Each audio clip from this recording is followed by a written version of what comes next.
Oh, wake up, rethink the status quo.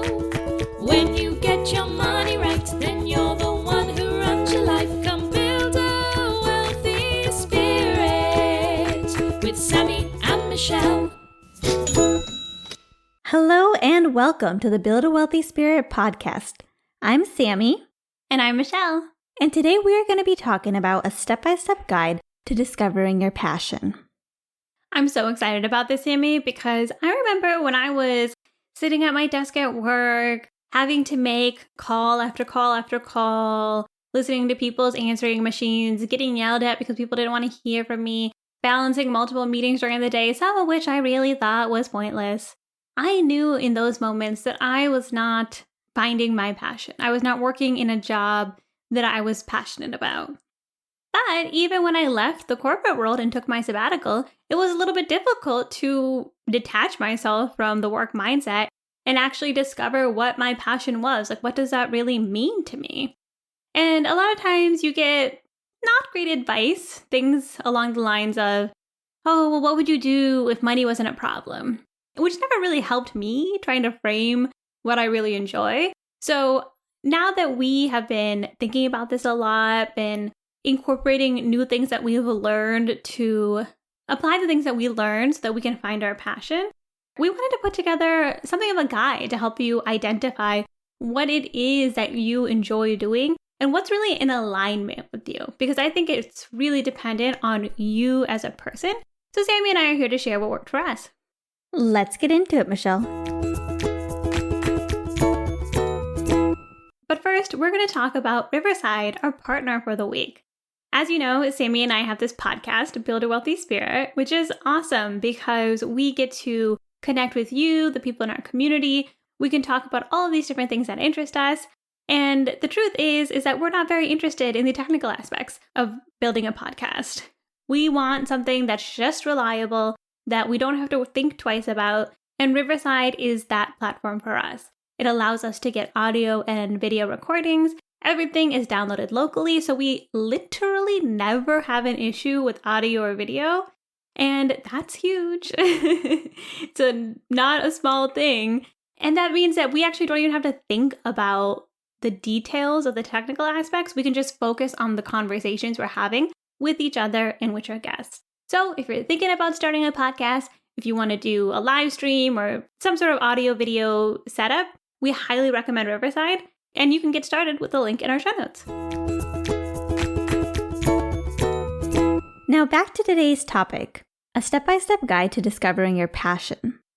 For today's episode, Michelle and I found an awesome piece, which is actually from the Tony Robbins website. Yes, the Tony Robbins. And if you don't know Tony Robbins, he is the self-development guy, the motivational speaker. People go to his 1,000-people conferences and pass out because they're so excited about finding their purpose. I'm actually not joking. I'm not going to lie. There was a part of me when we approached this article, I was like, oh, okay, Tony Robbins, sure, he's that guy. But I found it complement our own ideas really well. And so I'm really excited to weave in some of his suggestions into our conversation today, because I think you'll like them as well. Yes, Michelle, his advice was really practical, and I'm not surprised people are passing out at this kind of knowledge. Guys, if you want to maybe make sure you're not driving while you're listening to this podcast, because it's going to be inspiring.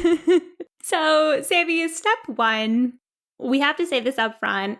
You have to decouple yourself from the jobbing mindset, because passion and what makes money may or may not go together. You cannot get bogged down by the idea that your passion has to make money.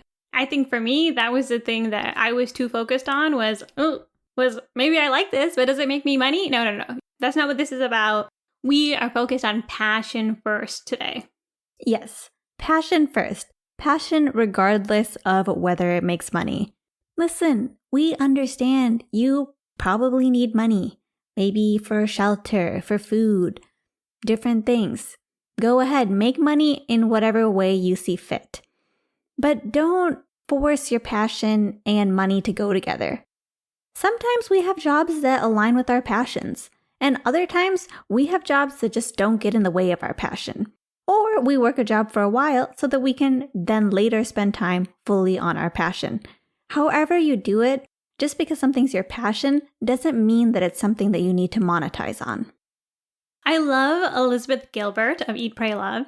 She also has the book Big Magic, and she talks about exactly this, how all you have to do is fund your life, but that does not have to be the same as your passion.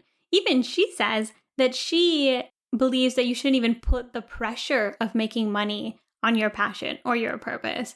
For example, before she became a big author, she was working part-time jobs. She was waitressing while she was writing. She didn't want to turn her passion into something that had to make money. We don't want to add that additional stress or anxiety to finding your passion. Step 2 of finding your passion. Think back to what you used to love to do. The author of Happy Money, Ken Honda, talks about specifically thinking about what you used to love to do as a child. And I was thinking about this, Michelle. And I was thinking about something that we used to love to do all the time to maybe an embarrassingly old age. Eat Oreos for breakfast? Aside from that, I guess this list is longer than I thought. I'm talking about playing with Barbies. Ooh, yeah. Yes. We played with Barbies way later than we probably should have. Like, the only reason we stopped is we were just like, okay, this is kind of embarrassing that we are still playing with Barbies. We don't want anyone to know about this, and we're just going to, make it stop now. I'm not saying Michelle and I were born to be, doll connoisseurs or something like that. We don't care for dolls that much. The reason we liked Barbies is because we liked seeing their characters. We liked creating a storyline. All of our Barbies were very round characters with personalities. And we liked giving those personalities traits that fit. Or if they changed, why did they change? And this reflects Michelle and I's genuine curiosity for people. This is very true, Sammie. 1, I think we love telling stories. 2, we definitely both really enjoy learning. And we do have a strong curiosity for people. You know what else I think about? For some reason, I think I got a free magazine for a year or something through our school.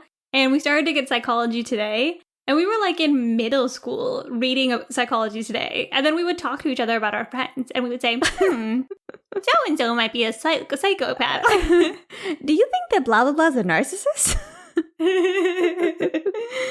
And then when we got Psychology Today for a really long time. I used to really love reading it and just apply what we learn to other people in our life. And I think we just have a really deep interest in people and in ideas, which, surprise, surprise, now we have a podcast. And that's really funny. Yeah, I do think it stemmed from Barbies because our Barbies had deep, complicated relationships. They had enemies, the big Easter bunny that we had. There was a lot of going on. He was the original Bad Bunny.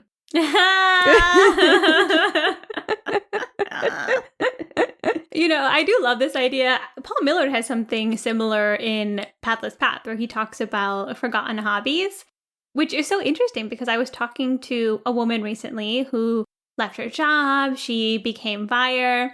And we were having a conversation. She's like, I just don't even know what I'm interested in doing. I've been working for so long. And we kept talking, and she happened to mention how her parents were musicians and how originally she had thought that she was going to work in the music industry. And I was like, wait, hold on a second. Hello, forgotten hobby. I was like, is that something you think you would still be interested in?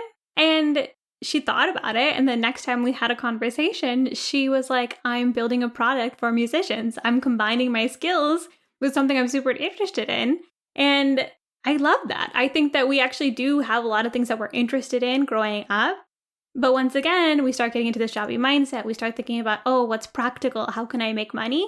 And we abandon those. For me, I used to write when I was little. I used to write even when I was fresh out of college. And I completely abandoned that because I wanted to make money quickly and move out of my parents' house. That was really important to me at the time. Tony Robbins also says to look at what you love. When you look at your day, when you look at your week, what are the parts that you just absolutely love? When I think about that, I think about me listening to my podcasts. I love finance podcasts. I could listen to them for hours. I always talk about how I don't have time to do anything, which is true. But somehow I managed to fit in like at least 6 to 10 finance-related podcasts in a week, and I absolutely relish them. I don't know what that means as far as a job, but I know that is a passion of mine. When you said look at what you love, Sammie, I thought you were going to talk about me right now, staring through Riverside in your eyes. But I guess podcasts are nice too. Step number 3. What types of activities make you come alive? Oh, Sammie, you know what we love to use. Jonathan Field's Sparketype quiz. We have a whole episode on Sparketypes, or you can look in our show notes for his quiz. You can read his book, Sparked, if you want to. You can listen to his podcast, Sparked, if you want to. The whole point of Sparketypes, though, is to identify what is the work that you do that makes you come alive. For me, I am a performer, someone who likes to bring joy and delight to a moment, and a maven, somebody who loves to learn. And I actually use that to help me define what are some of the things that I'm passionate about. For example, once again, podcasting is perfect because I love having the opportunity to talk with Sammie, to make it fun and interesting. And also I love to learn. So we're always reading books, we're reading articles, and we're getting the opportunity to share that with you. So this is really in alignment for me. And I am also a maven. I'm a maven as my primary Sparketype and an essentialist as my shadow Sparketype. Essentialists are people who love to bring order from chaos, or they love to organize things. They love to distill information or things. And this is so me. I remember even when I was little, I loved to like organize the whole house. And finding out that I was a maven and essentialist was huge for me in realizing what things I actually like to do. I find it no surprise that I like to listen to tons of podcasts because that is my primary Sparketype, is learning. And I also love to clean. People say, oh, I love to stress clean. I'm like, I love to unstress clean. I love to clean when I'm sad. I love to clean when I'm happy. There's no time where I do not love cleaning. I could spend all day cleaning and I would be the happiest camper. I also wish you had more time to clean, Sammie, because I know our apartment would be spick and span. No dirty dishes. You could probably do my laundry. No. I never want you to do my laundry. But one thing that Michelle is very particular about. Acts of service is not my love language. I think this is also a really great way to constantly check in with yourself to make sure the work you're doing is building towards your purpose. For example, I took time off work. I was doing all this soul searching. You would think that with all that introspection, my life would be perfectly aligned with my purpose, let's say. But something I noticed recently is that I was really burning out. I've been working a lot more with different communities. I've been having a lot of conversations with people who on Twitter would reach out to me and want to chat. And while I love talking to people, I was having 4 to 6 meetings in a day sometimes. And I was feeling so drained. And I didn't know why, because I think you could argue that I get along with people and I love having conversations with people. But the truth is that I'm a performer and I'm a maven. I love learning and I love like being entertaining. It's not necessarily all that meaningful to me to just constantly be like advising people or coaching people or helping them with their lives. Like, I totally think it's great when they have that moment of inspiration. But considering it was starting to take up a large portion of my time, I was like, no. I like writing. I like podcasting. These are things that really bring my Sparketypes alive. I need to cut out these conversations because they're taking up a lot of time and they're actually more draining because they're not aligned with what I really think my purpose is. I think you bring up a really good point there, Michelle. And I'd just like to highlight something you brought up because I know people like me think that once we are not working, we'll probably be filling our time with things that we love to do. But it is easy to fill your time with things that you don't love to do. And that's why it's helpful to know something like your Sparketype so you can turn back on that and see, why do I feel out of alignment right now? I agree. And I also think that if you know the things that make you come alive, if you know the things that get you excited, it also helps in defining who your role models are or defining like what footsteps you want to follow in. For me, there are a lot of people who are in my space who talk about work-life balance, who have podcasts. But even though we might be doing the exact same role, we might not be motivated by the same thing. So I'll give you an example. Recently, I was thinking about, is there someone who is a performer maven or a performer that I can look to and see, like, what do they do to, like, get themselves excited? And so I actually went to masterclass and I was doing some of their classes. And I noticed that there are people on there like Issa Rae, who, again, I don't know what her Sparketype is, but I can tell that she's somebody who does love to perform. She's not only a writer, she's also an actress. She had her own YouTube series. And so I started to watch her masterclass because I was like, her path could be something I can learn from and see what excites her and see what really aligns for her, because she is somebody who is motivated by the same things that I am and excited by the same things that I am. I like that, Michelle. Find somebody who has a Sparketype that is similar to you and see what they are doing to light up their lives. Mm-hmm. Look, I love Mother Teresa, okay? But that woman is for sure an advocate nurturer. Like, she, I hope, loved helping people. That's not me. I am not going to do the same things that she's doing. And I'm probably just going to get tired. I'm not that good of a person. But nothing but respect. But I have to find a different role model. Which brings us to step 4 of discovering your passion, which is understanding your values. Yeah, Sammie, this is super important because this is actually a crux, I think, of building a wealthy spirit as well. It's true. And you might hear something like understanding your values, and that sounds so pie in the sky, so ambiguous.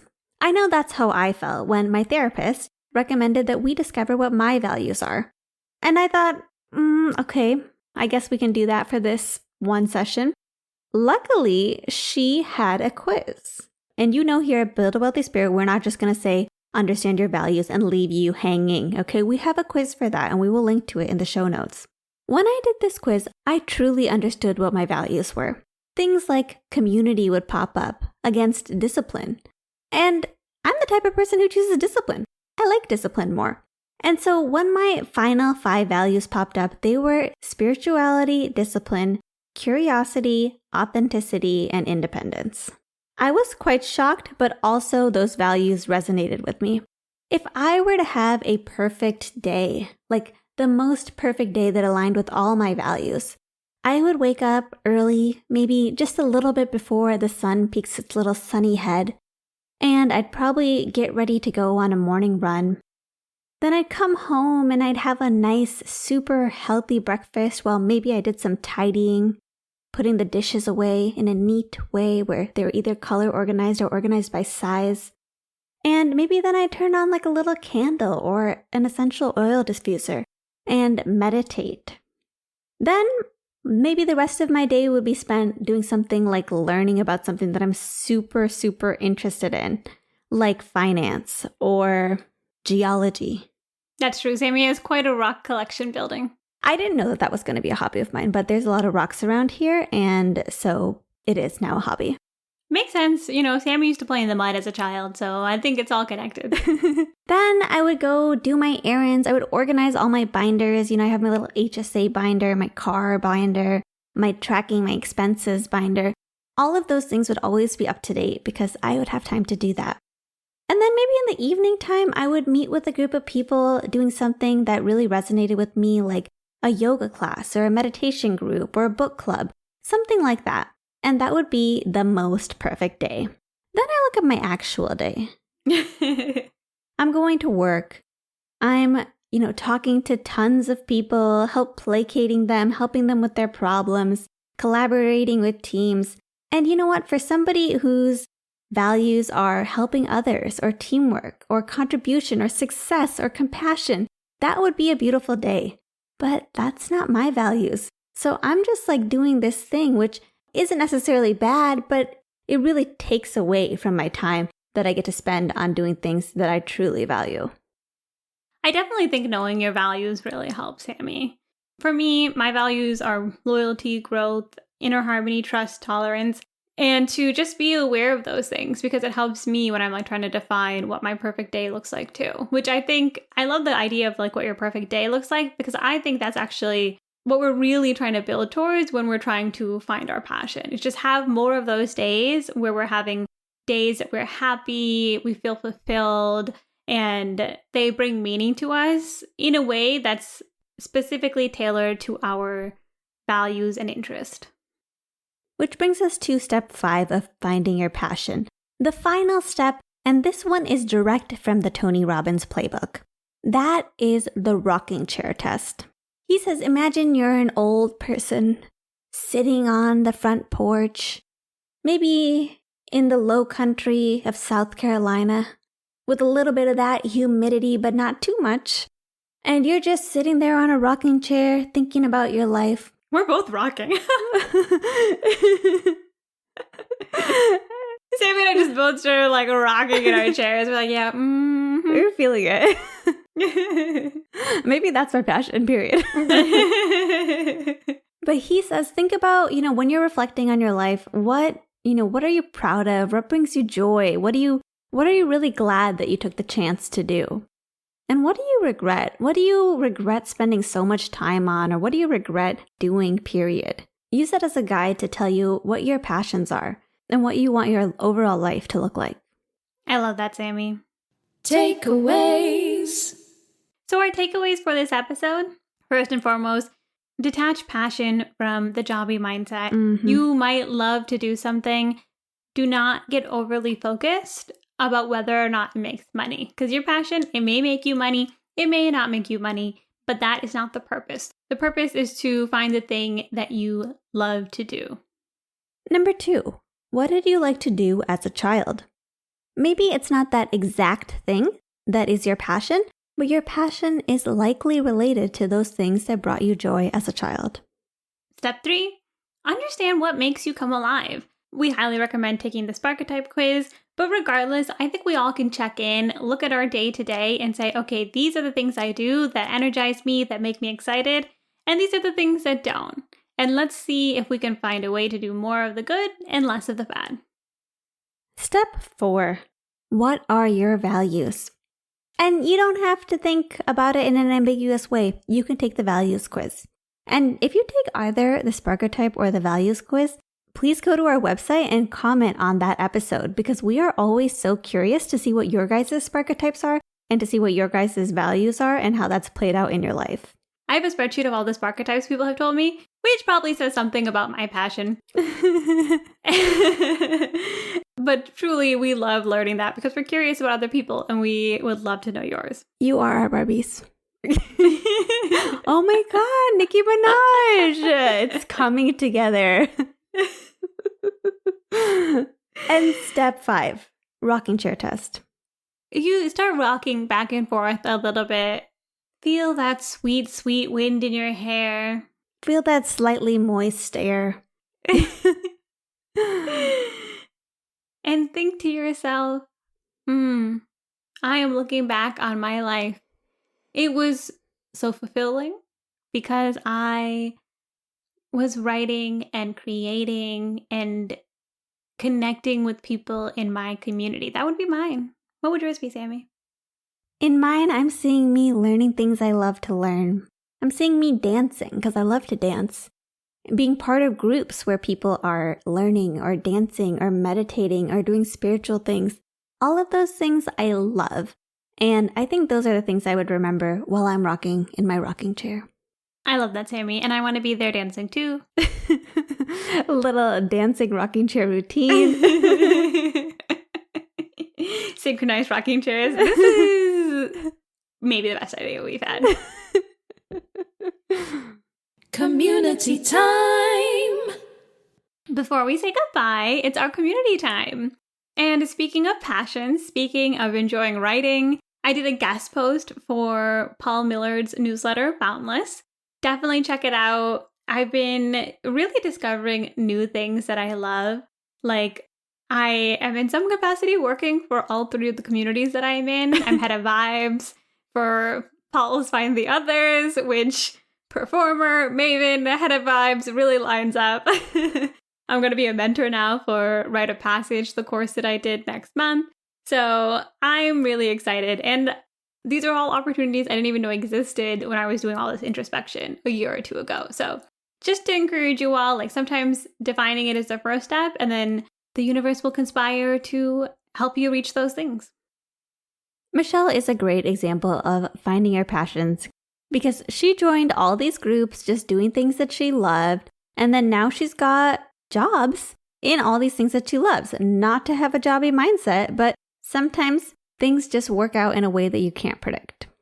Yeah, it's funny because I have all of these jobs in groups that are anti-jobs. So it's like funny how these things work out. And shout outs from our community. Thank you, Chitra, RVB, Elizabeth, for leaving us comments on our Substack. We love to hear from all of you. Mm-hmm. Now that buildawealthyspirit.com is a Substack, you can actually go comment. Let us know what you like. Let us know your Sparketypes, your values, things like that. We'd love to hear from you. And we will comment back if we do. And if you guys are like me, which is not technologically savvy, a Substack, it's similar to a website, except it's also like a newsletter. So it will send you the post as a email, and you can comment on the site so you can interact with other people who are reading the content as well. So I think it's a great place for a community to be hosted as well. We are huge fans of it since we've made the transition. And most importantly, be sure to join us next time as we put down the rule book and we rethink the status quo.